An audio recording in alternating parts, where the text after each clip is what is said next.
Salut tout le monde et bienvenue pour cette petite vidéo où on va parler d'un récent scandale entre un collectionneur américain et la société PSA.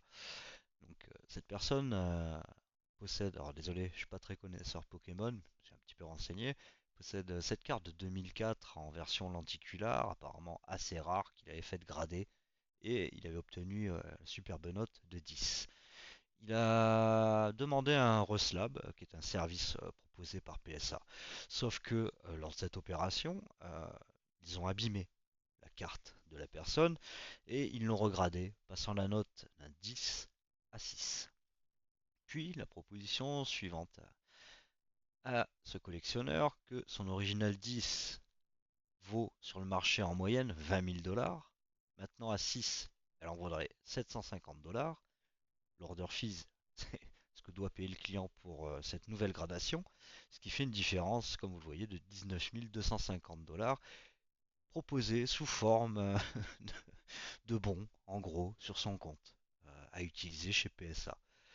Et si le collectionneur avait accepté ce deal, il aurait dû signer un contrat, évidemment lui interdisant de parler publiquement de cette histoire. Sauf, euh, il a refusé, qu'il a vraiment, je trouve, bien fait. Et on va voir l'historique un peu de vente de cette carte. Vendue l'année dernière, le 6 avril 2025, à 5500 dollars. Un trimestre après, 10 000 dollars. Un mois après, 15 000 dollars. Et cette année, le 22 février 2026, donc il n'y a pas longtemps, vendu 45 000 dollars. Par qui? Vous ne rêvez pas. C'est une vraie image. Il n'y a pas de fake. Il n'y a pas d'IA. Si, si. Vendu par PSA à 45 000 dollars. Donc, je vous laisserai seul juge.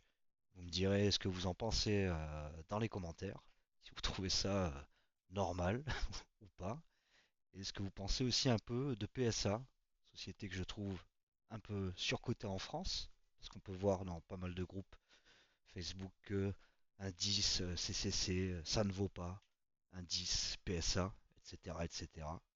Alors ouais, ils dominent le marché. Mais quand on voit ce genre d'histoire et d'autres, dont nous parlerons sûrement plus tard, euh, font poser beaucoup de questions sur cette boîte entre guillemets number one. Donc je suis prêt à lire vos commentaires et à débattre en vous souhaitant une très bonne fin de journée.